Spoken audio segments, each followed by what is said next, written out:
extinta por los acuerdos de paz, sacó a su padre, un campesino allá de un cantón de Chalatenango, sacó a su padre y lo fueron a matar junto con dos hermanitos de ella, de 14, de 13 años de edad. También está el testimonio de un miembro de los Embajadores de la Muerte, que expresa con toda la crudeza la experticia recibida a través de la formación de los asesores militares de los Estados Unidos en El Salvador. Y por supuesto está la experiencia de lo que fue el equipo solidario que vino acompañando el trabajo de derechos humanos con las organizaciones que muy valientemente en aquella época de los saciados días de la guerra estuvieron presentes para poder demostrar que el pueblo de los Estados Unidos no está de acuerdo con las políticas de muerte que impulsa el gobierno de los Estados Unidos en aquella época en nuestro país, en esta época en muchos países del mundo. Así es que estamos incluso haciendo en este día un homenaje muy sentido y un reconocimiento a ese pueblo de Palestina que nos enseña que la dignidad de un pueblo, la independencia de un pueblo se defiende con mucha resistencia, con lucha inclaudicable. Así es que le vamos a pedir a nuestro amigo Bill Hutchinson, que es quien hizo el libro Cuando los perros comían candelas, que refleja esa realidad que él pudo ver en nuestro país cuando dejaban los cadáveres tirados con muestras de horribles torturas y que los dejaban en la calle, y si alguien los citaba también sufría represalias. Así es que algunas personas trataban de poner al menos una candela alrededor del cuerpo de estos cadáveres y la espelma se la comían los perros. Eso es lo que quiere reflejar esta portada. El libro está a la venta allá en la entrada en $5 y es un libro maravilloso donde expresa las causas de la guerra, expresa la solidaridad de ciudadanos y ciudadanas de los Estados Unidos de América que estaban en una forma muy beligerante apoyando la lucha de nuestro pueblo salvadoreño. Está un testimonio dramático de Brian, una persona extraordinaria que tratando de impedir el traslado de armas de los Estados Unidos para Centroamérica, se puso frente a la rueda del tren que traía las armas y le quitaron las tierras. Pero bueno, soy escritor del libro Cuando perros comían velas, es un tiempo de autor. Le agradezco por este nuevo amanecer y agradezco por invitarme a la familia Naya. Gracias. Creo que tenemos varios días de conocernos. De verdad, le agradezco por eso. Bueno, primeramente, mi nombre es Salvador Josefino, soy de la Sonsonate, de la comunidad indígena Nahua. Me siento orgulloso de pertenecer a nuestra cultura, a nuestra identidad, de nuestros pueblos a nivel nacional, ¿verdad? Agradecemos por todo, ¿verdad? Y quiero decir que yo, como es aquí la hermana sobreviviente de la masacre de la zona de 1983, esta actividad de conmemorar el Día de la Defensora y el Defensor de Derechos Humanos. Nosotros venimos desde el municipio de Quiquilistú, de la zona conocida como el Majonel, donde hemos estado llevando un acompañamiento también a familiares, madres, esposas, hermanas, hijas, de personas que han sido desde hace más de 3 años desaparecidas por el Estado. La desaparición forzada se sigue incrementando en nuestro país y de eso damos prueba y fe en el territorio. Hay personas que llevan 3 años y medio detenidas y del cual nadie sabe nada. Eso ya constituye hasta este tiempo una desaparición forzada por el Estado. Esas no son simples detenciones. Y ahí es donde hombres y mujeres que defendemos la vida hemos venido acompañando este dolor y este tragedia que se ha incrementado nuevamente en el país. Decir que hemos documentado esta información, los casos. Hay casos donde tienen hasta 2 resoluciones judiciales y aún un director de centros penales se niega a dar libertad con medidas sustitutivas. Esto es un delito. La desaparición de personas es un crimen de lesa humanidad. Defender derechos humanos en periodos de dictadura requiere una dosis alta de dignidad. La amenaza que persiste en cada una y cada uno de nosotros es alta en este momento. Por eso queremos este día hacer un llamado a la conciencia, sobre todo a la comunidad internacional, para que no pasen por alto la situación de los defensoras y defensoras de los derechos humanos en el país.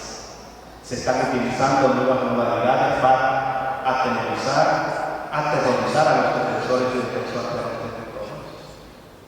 Están utilizando a familiares, parientes de policías, de militares que viven en los cantones y en las comunidades para sacar información de los defensores y defensoras de derechos humanos. La vecina, que es esposa del policía, pregunta por estas personas que defienden derechos humanos. Y son los mismos familiares de estos agentes que empiezan a investigarlos y a sacar información para darle a su esposo, que es policía, para luego ir documentando una denuncia o una posible captura. Esa es la realidad que estamos viviendo en los territorios y la que queremos exponer. Vamos a escuchar, porque hasta que no toque la carga de nuestra fuerza, de nuestra vida, no tenía la dimensión del problema de la desaparición.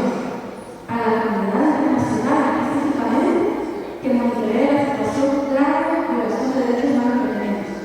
La narrativa del discurso del ministro Villalobos y de todo el gabinete de seguridad pública es cero homicidios y la desaparición continúa. Y que vivimos en un nuevo Salvador que hay un Estado de Derecho. Totalmente falso. Ese es un discurso de publicidad. 45 meses sin respuesta del paradero del carro, a pesar que hemos realizado todo el trabajo que debería realizar la Fiscalía de Policía, que diga usted el terreno, y hemos presentado declaraciones puntuales, no hay ninguna respuesta. Todos hemos tocado todas las instituciones acá del país, que de DH no hay derechos humanos. La señora Procuradora no figura de coraje. La Fiscalía de Policía negligente, violenta y diferente pasiva ante el dolor humano. Les hago ese llamado para que hagamos conciencia social. La desaparición continúa y ese día estoy muy honrada acá de conmemorar el asesinato, ¿verdad?, del doctor Herrera. Lamentablemente la impunidad de la ley sigue siendo la de hoy. Sin embargo, seguimos sus pasos gracias al colectivo Herrera, porque me ha brindado acompañamiento en diferentes acciones y estamos sufriendo el acoso de la policía, una fuerte violencia militar para callar cosas. Sin embargo, no me van a callar. Yo voy a continuar en la lucha por la libertad y la justicia hasta encontrar a mi hijo Carlos. Gracias. Quiero dar el testimonio de mis 4 hermanos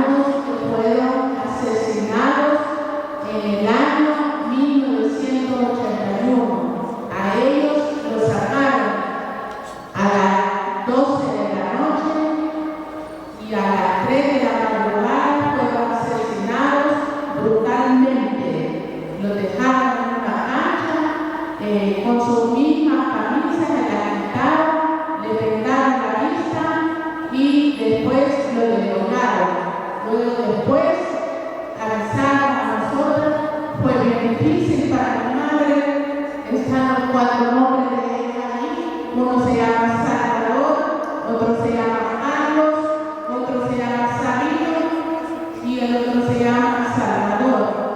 Entonces, no fue fácil.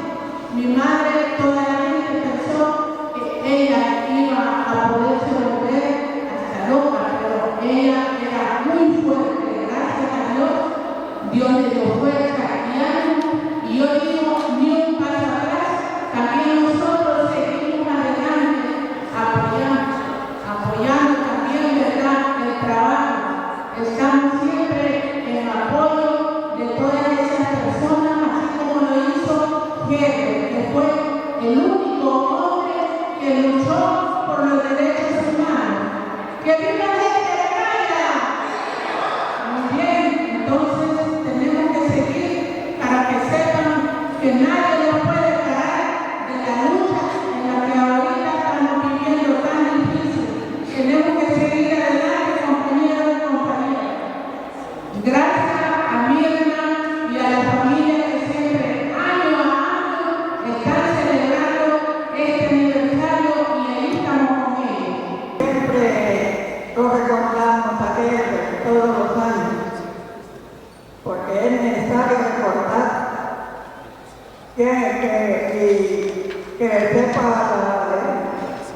que sepa los salvadoreños que fue el compañero Heber, que luchó mucho por los derechos humanos.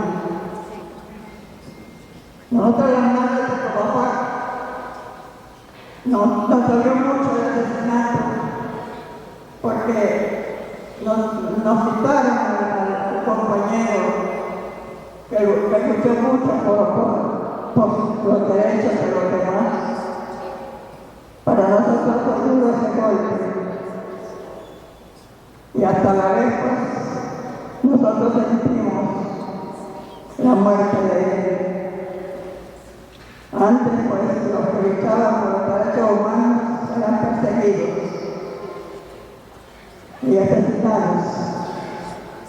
Por eso nosotros siempre estamos recordando que todos los años, porque él fue un gran compañero que luchó mucho por los derechos humanos. Y por esa razón fue su asesinato, por luchar por los derechos humanos. El llamado es que sí visite todo el centro del Salto, de donde han salido la mayoría de los 450 presos políticos asesinados en las cárceles de nuestro país, asesinados a base de tortura, a base de falta de alimentación, de atención médica, de atención porque no le dan las medicinas que en forma permanente necesitan. El llamado de este Congreso es que se ponga fin a la impunidad. El llamado es al gobierno de Nayib que respete los derechos humanos. El llamado es al gobierno de los Estados Unidos también, que cambie su política de muerte en diferentes partes del mundo, que apoye en los esfuerzos del Movimiento de Derechos Humanos de El Salvador, que ha venido propugnando por ponerle fin a la impunidad. El gobierno de los Estados Unidos tiene los archivos donde están los represores a quienes ellos han entrenado para la muerte, para la tortura, y ahí están las evidencias que nos pueden ayudar. Ese es el mensaje de este día y de los 3 días en que vamos a estar en nuestro campus universitario, la universidad que se niega a morir, la universidad que defendió con su vida nuestro rector héroe y mártir, el ingeniero Félix Ulloa. Esa es nuestra universidad. Esta universidad heroica que ha acompañado todas las luchas de este pueblo salvadoreño.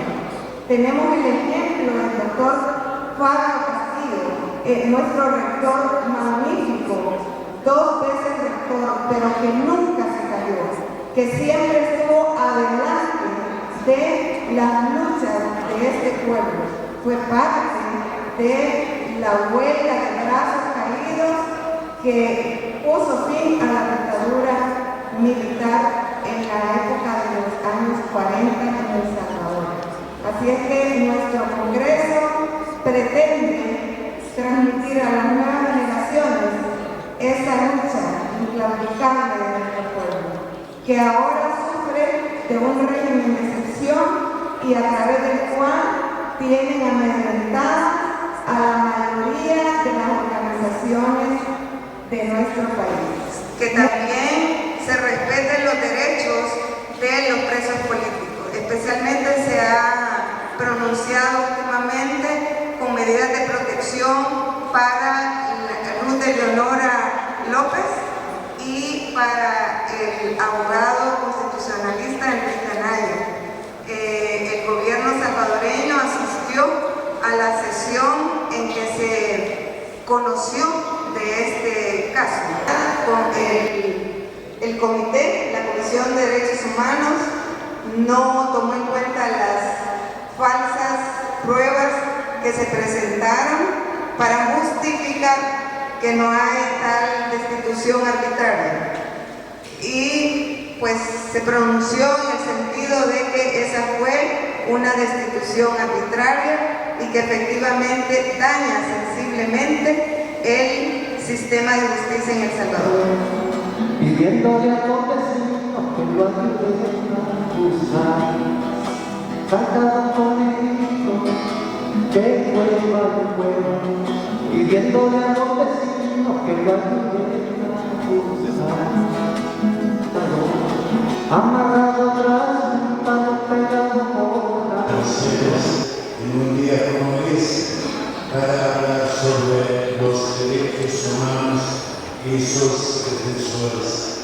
Más que todo, en una época que vive el mundo un revoltijo exagerado. Y hablo sobre todo, yo vivía aquí en la Guerra Civil estos 2 últimos años, más que todo, aún en nuestra causa, en nuestra NACPA o catástrofe palestino, tiene más de 100 años de existir. Y para la historia de los pueblos no es un largo tiempo. Al contrario, la lucha sigue años y años, que aquí estamos luchando contra un sistema, un proyecto imperial contra Occidente, contra el imperialismo norteamericano, que no había una oportunidad de atacar de agresiones en todos lados. Y hoy, cuando pido a todos tratar de saber un poco más sobre nuestra causa.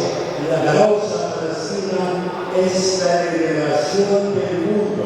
Aquí estamos viendo un pueblo civil desarmado, logró parar frente al mundo, frente a la OTAN, frente al sistema sionista, frente al proyecto norteamericano para saquear al mundo del Oriente, el petróleo, la riqueza natural.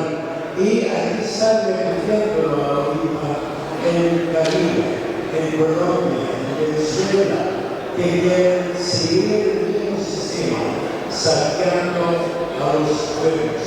Así, apoyar al pueblo palestino es una lucha para el mundo entero. Yo no quiero contar cifras, pero el imperialismo y el proyecto sionista es cruel. Sabemos muy bien que hay más de 70.000 casi mártires palestinos, entre niños, mujeres y hombres. Pero el mundo cayó y hasta lastimosamente las organizaciones ONGs el derecho humano, fueron presionados por la prensa también. La prensa debe tener un comunicado con la gente para explicar lo que está pasando, defender al ser humano, cayó también. Gobiernos por intereses, la misma, no solo Gaza, es cualquier lado de Palestina quiere pasear esa tierra de sus habitantes originarios. Por eso aquí entendemos a cualquier causa de un pueblo originario también, porque tampoco los palestinos quieren dejar a su patria, quieren dejar a su tierra. Más de 70.000 heridos, más de 20.000 desaparecidos hasta el momento. El 80-90% de Gaza está destruido. El sistema de agua potable no existe. Hasta castigaron a los árboles, la tierra. Así debemos de ser todos y gritar una sola voz, que por la libertad de los pueblos, porque Palestina va a liberar al mundo. La voz de Pedro en Colombia logró llevar a la ONU cuando nadie quiso escuchar. Y aquí resulta que hace mucho tiempo El Salvador durante los años dolorosos, y cuando la guerra terminó en el 92, escribí un libro sobre las personas que conocí aquí. Mientras lo escribía, me preguntaba cómo debería titularlo, cuál sería un buen título. Un día conocí a un refugiado salvadoreño cerca de donde vivo en California. Era artista y tenía un cuadro hermoso pero extraño colgado en la pared. Un perro fantasmal, muy flaco, comiéndose una leche. Le pregunté, ¿qué es eso? Él respondió, en el barrio donde vivía, a veces amenazamos con un cuerpo que tiraba a la calle. Así que alguien ponía una latita allí y durante el día la gente echaba un centavo. Cuando juntábamos lo suficiente, alguien compraba velas y las poníamos en círculo para honrar a ese Dios desconocido. Cuando las velas se consumían, venían los perros a comerse la cera. Así fue como elegí el título de mi libro. Cuando los perros comían velas, un tiempo en El Salvador. La versión en inglés se publicó en los Estados Unidos hace muchos años. Se ha publicado aquí en España. La mayoría de ustedes no habían nacido en esos tiempos de guerra, persecución y escuadrones de la muerte. Así que les animo encarecidamente a comprar mi libro hoy. Y si lo hacen, les aseguro que aprenderán algo sobre la gente más valiente que he conocido en mi vida. Todos hemos sufrido tortura, todos hemos estado presos. Cualquiera de nosotros puede sentirse libre de dejar el país, buscar seguridad, guardar silencio. Pero lo que hicieron fue regresar a su oficina, reanudar su trabajo y convertirse a la voz de la resistencia en ese país.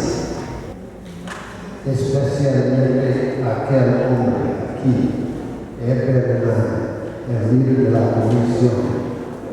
Herbert se enfrentó a las fuerzas de depresión con valor y convicción.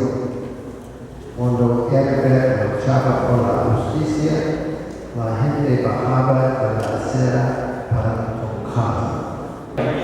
Lo veo también como el lugar donde se debatieron ideas en los años 80, durante el proceso de paz y después, para poder figurar el quehacer de la justicia, que a veces se torna tan abstracto en las aulas. Porque aquí hay varios estudiantes de la Cátedra de Fundamentos Sociológicos y Económicos del Derecho, por ejemplo, donde analizamos el tema del derecho más allá de la norma, sino como un producto social y de un producto histórico. Entonces, quiero comenzar con estas palabras que he preparado para ustedes en torno a la presentación de este libro que escribe el autor.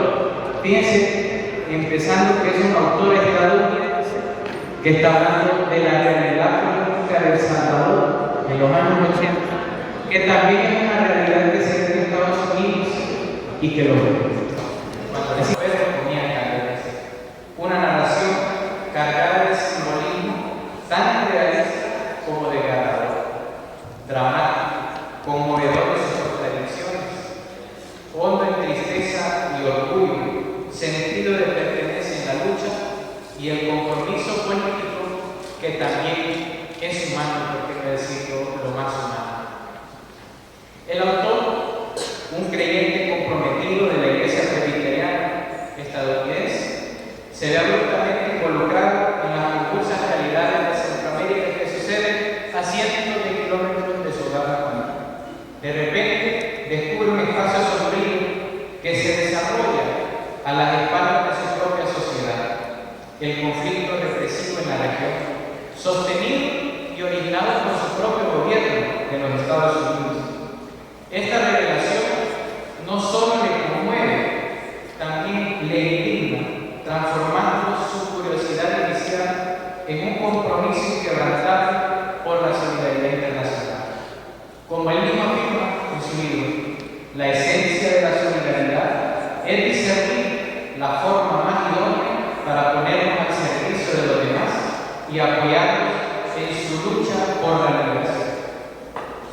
Hutchinson comprendió que la realidad de El Salvador era también la suya y de los ciudadanos norteamericanos, que se trataba de dos caras de una misma moneda y que el dolor del pueblo salvadoreño era un dolor universal, que él estaba dispuesto no solo a ayudar, sino a redimir, y siendo la redención, en palabras de Yacuría, el mayor alto grado de solidaridad, pero también de compromiso humano. Digamos, sobre el libro, que es un conjunto de historias, digamos, es un conjunto de historias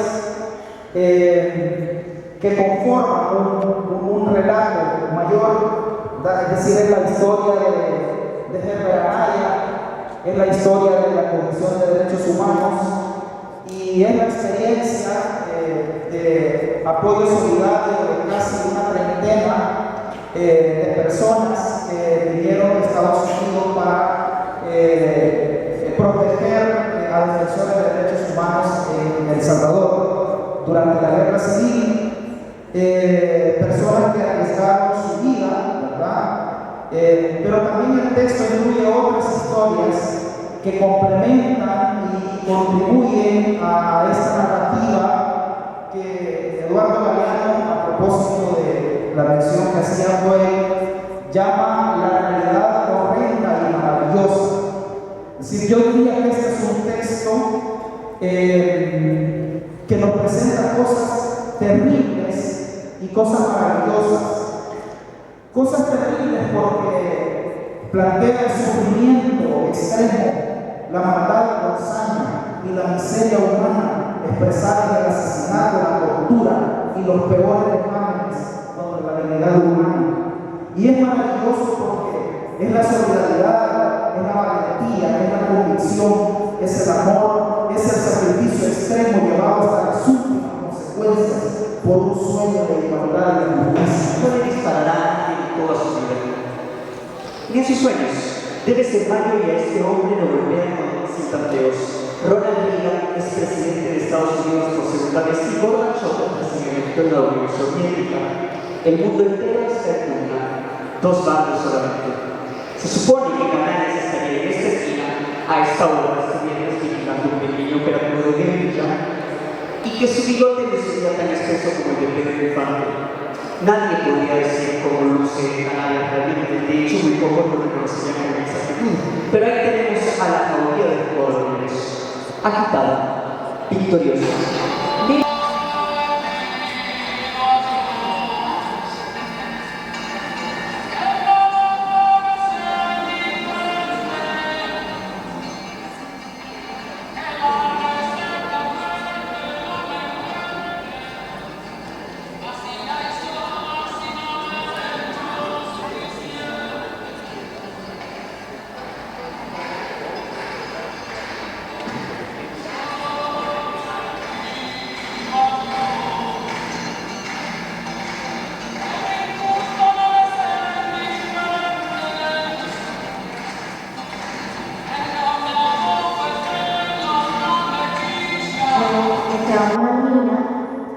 La capturaron los militares y la llevaron a tortura.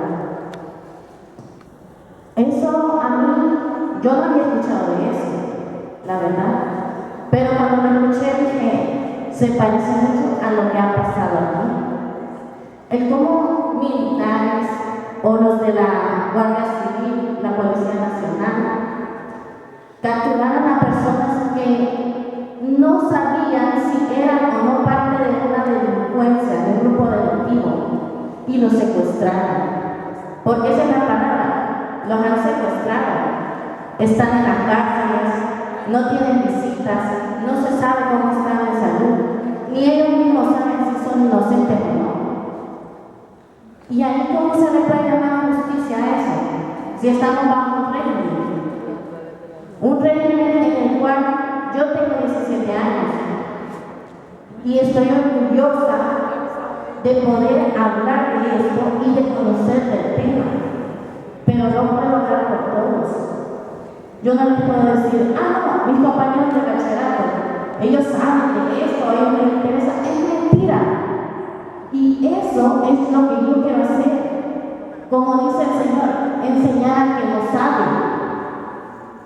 Yo lo puedo hacer. ¿Ayudará a alguien? Puede que sí. Puedo retroalimentar la mente que no tiene ni conciencia ni interés. Pero esa es la cuestión. Todos nosotros necesitamos del gobierno, pero el gobierno necesita de nosotros. Es un ciclo, pero el que tiene más voz es el pueblo. Sin el pueblo no hay gobierno. Entonces es ahí donde yo hago esas comparativas con la lectura del licenciado. Como les digo, yo tengo muy poca edad. Yo no, solo más que nada por mis abuelos es que he conocido las historias de la guerrilla, de los tiempos de la guerra, de las torturas. Se sigue violando sistemáticamente los derechos de las personas. Y no solo los derechos porque me capturan, me golpean, no, también el derecho a la salud, el derecho a un trabajo digno, el derecho a una vivienda digna, el derecho a la alimentación, son derechos que se violan. Los datos del Banco Central de Reserva, porque no hay ningún invento que están ahí, dicen que se duplicó la pobreza extrema en este país. Entonces, el progreso, ¿cómo creemos pensar que somos del primer mundo si muchísimos salvadoreños este día no han desayunado? ¿Cuál es el problema? Un pueblo hambriento, pobre, miserable, por más leyes tontas que quieran hacer para ocultar esas realidades, no se puede. No se puede. Y como decía un gran amigo, el problema es que los pobres se visten como pobres, comen como pobres, hacen el amor como pobres. El gran problema es que piensan como ricos. Esa es la razón.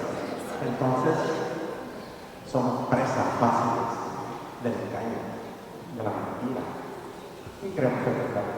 Y pensamos que eso es lo correcto. Y vincularlo también con las violaciones de derechos humanos, que ya se ha hecho la descripción anteriormente en la presentación del libro, con hechos históricos. Es decir, hay una vinculación, hay una lógica que no ha descansado. Y a pesar de que el pueblo organizado ha intentado por todos sus medios eliminar la represión y la persecución, como que es un cáncer, ¿verdad? Que se queda ahí y vuelve y surge de nuevo esa lógica represiva, esa lógica conservadora, esa lógica de persecución y de criminalización de la pobreza, porque eso es lo que estamos viviendo ahora en El Salvador, es una lógica de estigmatización y criminalización de la pobreza. No solamente el hecho de la persecución política y los arrestos políticos que son graves y que significan un retroceso en nuestro país en la actualidad. Además, con justicia social. La universidad se niega a morir. Nuestra voz no la pegará. Ciudad Universitaria, Dr. Pablo Cecilio Figueroa, 28 de octubre de 2015. Así que le damos el primer reconocimiento a Ángel Pérez.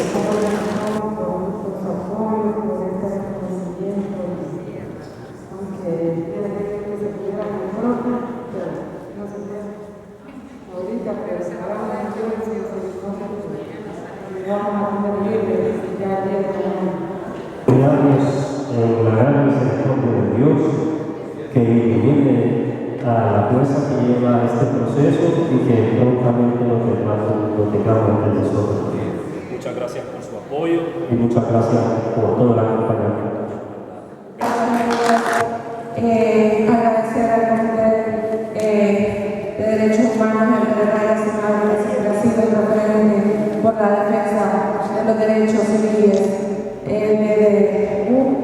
desde antes que yo naciera, creo. Muchas gracias por acompañar, por hacer visible la persecución política en nuestro país. Muchas de nuestras familias son absolutamente legítimas. No es posible que podamos en este país comenzar a perder nuestros derechos por pensar diferente. Mi padre es un preso político. Gracias a nuestra lucha y a la lucha de todas las organizaciones que nos han acompañado en este proceso, está ya pasando en libertad condicional, que es otra privación de libertad, definitivamente está solo cerrado en casa, ¿verdad? Pero seguimos acompañando los procesos de los demás compañeros y compañeras. Estamos en previo al juicio del día de mañana de Alejandro y del pastor José Ángel, también de los demás compañeros, el compañero Eugenio Chica, que se ha privado de su libertad recientemente, el compañero Benito Lara, los veteranos de la Alianza El Salvador en Paz, y un llamado también a la libertad de José Santos Melara, el compañero Pepe. Seguimos en la lucha de la liberación de nuestros familiares, de la identificación de personas inocentes, y no por pensar diferente, y no por enfrentarnos a la política, mala política pública de ese gobierno en turno, debemos de ser encarcelados. Tampoco la víctima del régimen de excepción. ¿Verdad?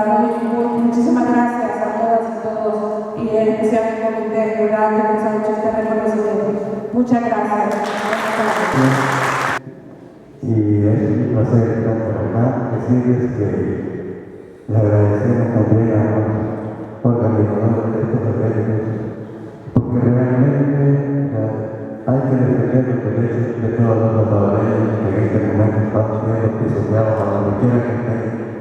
Algunos detenidos graves, no lo puede ver su familia, algunas personas desalojadas de sus terrenos legítimos, a otros maltratados, todo el mundo, por todo El Salvador, de alguna manera se ve afectado, pero también aquellas personas más necesitadas que a veces no alcanzan para su comida porque le han quitado su trabajo. Bueno, este día ha sido una conmemoración de todos los compañeros que defienden los derechos de todo el pueblo salvadoreño, a donde ahorita estamos viviendo un régimen de excepción en una gran represión que estamos viviendo en los lugares de trabajo. Igual, la represión del régimen lo están aplicando en diferentes lugares. Tengo 3 años de estar luchando con mi hijo, no lo tengo conmigo, me ha violentado tanto mis derechos como madre y como los hijos de mi hijo, porque mis nietos tienen una 6 años y el niño tiene 3 años. Mi hijo desde el 2022 ha sido capturado por 2 resoluciones y yo de mi hijo no sé nada. Yo no tengo una llamada telefónica. He pedido ver a mi hijo, he mandado carta a la procuradora, sí me he presentado 2 veces a decirle a la procuradora de que me dé una respuesta por mi hijo, porque como madre le digo, es desesperante saber si está vivo o está muerto. Bueno, buenas tardes a todos, gracias al colectivo Jefe Araya, me honra recibir este premio. El deseo de don Jefe Araya era que tuviéramos un país más justo, con justicia social. Sin embargo, acá está la prueba, un crimen que sigue en la impunidad ya por más de 3 décadas. Mi hijo lleva 45 meses de impunidad. La impunidad de ayer sigue siendo la de hoy. Sin embargo, como madre de Carlos, estoy completamente convencida que la lucha social es la única forma en que continúo resistiendo la desaparición de mi hijo. Ese profundo dolor, agonía y incertidumbre de no saber cuál es su paradero. Me continuarán viendo en las calles, en las marchas, alzando la voz, hasta que las instituciones escuchen mi clamor como padre y cumplan con sus obligaciones. Gracias. Empezamos la lucha de la calle en la espera de una reubicación para nuestros vendedores de nuevo. Igual esta lucha la hago por todos los vendedores en todo el país, porque desgraciadamente con este narcogobierno que tenemos, con este criminal régimen de excepción que tenemos, hoy todos somos víctimas de esta mano. La felicito a toda la familia y a todos los que están acá para compartir este momento. Este recuerdo creo que no me merece a mí, que merece a mis 4 hermanos que fueron asesinados, pero ellos me dijeron, nosotros el día que nos maten ustedes, ni un paso atrás. Y así es nosotros, la familia, estamos siempre en pie de lucha. Gracias, diputada, este reconocimiento verdaderamente para las madres, las esposas de los desaparecidos en la zona del Bajo Lempa. Nosotros solamente hemos hecho lo que nos toca hacer. El país nos exige mayor responsabilidad como creyentes, como cristianos y cristianas, la teología de la liberación nos exige mayor responsabilidad en nuestra historia. Así es que